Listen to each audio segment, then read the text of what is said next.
इन्नल हम्दुलिल्लाह व नस्तईनुहु व नस्तगफिरुहु व नुमिनु बिही व नतवक्कलु अलैहि व नऊज़ु बिल्लाहि मिन शुरूरि अनफुसिना व मिन सय्यिआति अमालिना फमन यहदिहिल्लाहु मुदिल्ल लहु व मन युद्लिलहु फला हादिय लहु व नशहदु अन ला इलाहा इल्लल्लाहु वहदहु व ला शरीका लहु व नशहदु अन्ना मुहम्मदन अब्दुहु व रसूलुहु।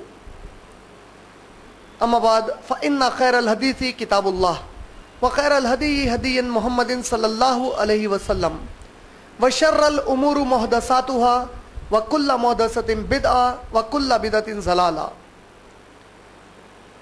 अम्मा बाद क़ाल अल्लाहु तआला फ़िल क़ुरानिल मजीद वल फ़ुरक़ानिल हमीद फ़ी सूरतुल बक़रा रक़मुस सूरा इत्नैन व रक़मुल आया फ़ी सूरतुल बक़रा अर्बा। औज़ु बिल्लाहि मिनश शैतानिर रजीम। वल्लज़ीना युमिनूना बिमा उन्ज़िला इलैका वमा उन्ज़िला मिन क़ब्लिक व बिल आखिरति हुम युक़िनून। अम्मा बाद रब्बिश रह ली सदरी व यस्सिर ली अमरी वहलुल उक़दतम मिन लिसानी यफ़क़हू क़ौली। Respected brother Mansoor and all my dear brothers and sisters, I welcome all of you with the Islamic greetings. Assalamu alaikum wa rahmatullahi wa barakatuhu. MashaAllah, a brief recap of the last Sunday's session. We concluded with Surah Baqarah, Surah number 2, ayat number 3. And in ayat number 3, we concluded with the third sign of a muttaqi, that is, وَمِمَّا رَزَقْنَاهُمْ يُنْفِقُونَ. The muttaqin are those who spend from whatever Allah subhanahu wa ta'ala has provided them.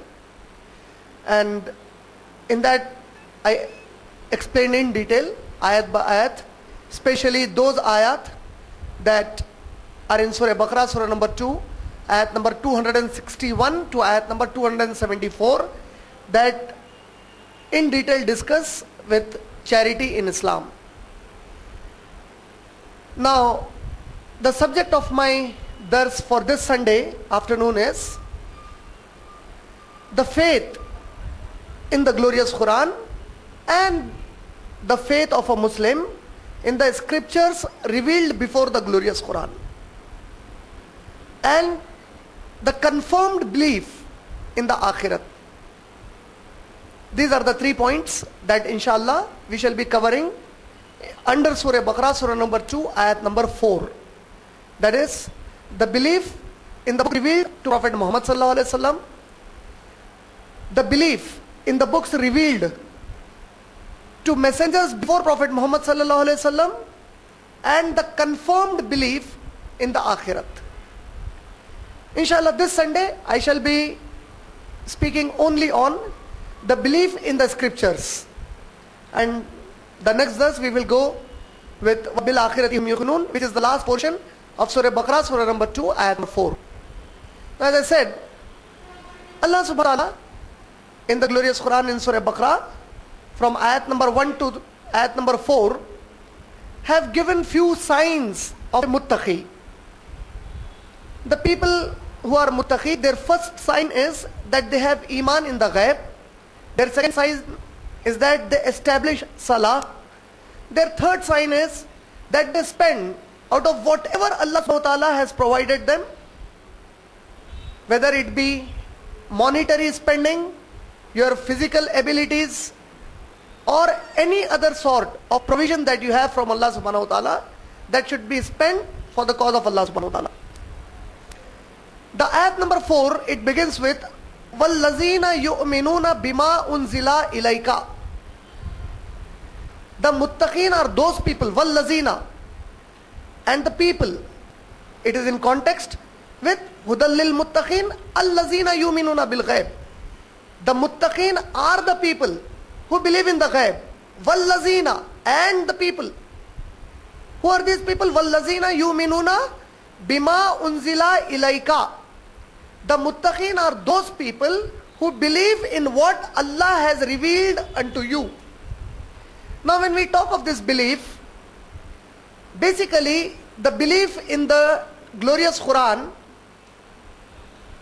in the light of Quran and Sunnah, can be basically categorized, fundamentally categorized as acceptance that the Quran is from Allah subhanahu wa ta'ala, and the acceptance that I have to immediately obey whatever the Quran commands me.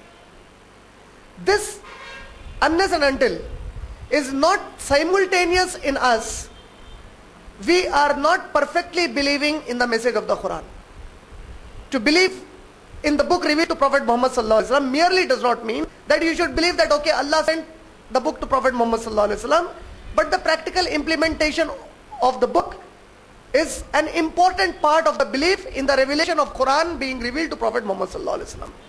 But in the context of Baqarah surah number 2, ayat number 4, it is more spoken in order to make us understand that this book, the glorious Quran, without an iota added or deleted by beloved Prophet Muhammad sallallahu alaihi wasallam, is 100% verbatim word of Allah subhanahu wa ta'ala only.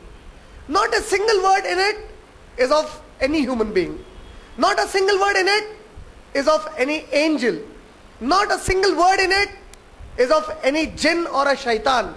Not a single word in it is of any other creation, but it is 100% verbatim word of the Creator Allah subhanahu wa ta'ala alone. That belief is compulsory for a Muslim. Now, in our period, in our time that we are living in, the things are more understood with reasonings. If we don't reason, people think either we are presenting something which is outdated and we expect everyone to blindly accept it, or they think that it is a concoction or a corruption of some human being which is relative to be understood. Relative, you understand what does relative mean? Relative means, for example, it's a kind of a philosophical approach to it. When water is filled in the glass and it is not completely full, it is just half filled, it's a relative explanation now. If I say it's half filled, the other person has a right to say it is half empty. So it's a relative approach presenting the subject. So similarly, when we say that Quran is from Allah and not a single word in the glorious Quran from anyone else, blind acceptance to this. Yes, as a Muslim is very good. It's compulsory, it's obligatory. As a Muslim, we say Samia wa atana, we heard and we obey. But then still, to make our conviction in Islam, to make our faith in Islam very convincing, we need certain reasonings for it. How can we prove it? How can we accept this claim that this Quran is only from Allah subhanahu wa ta'ala? So, as far as my perception is, this can be done basically by two ways.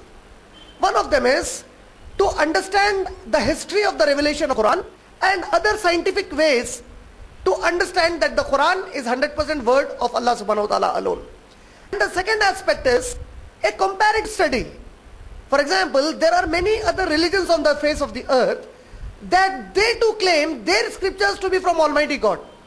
Now in comparison to that, how does the Quran stand in comparison to them, so that our iman, our faith in the Quran becomes very strong, that truly we are the people who believe that Allah subhanahu wa ta'ala revealed the book to Prophet Muhammad sallallahu alaihi wasallam, and the Quran is 100% pure verbatim word of Allah subhanahu wa ta'ala alone. The basic history of the Quran as a Muslim that you need to know is that one thing unanimously accepted without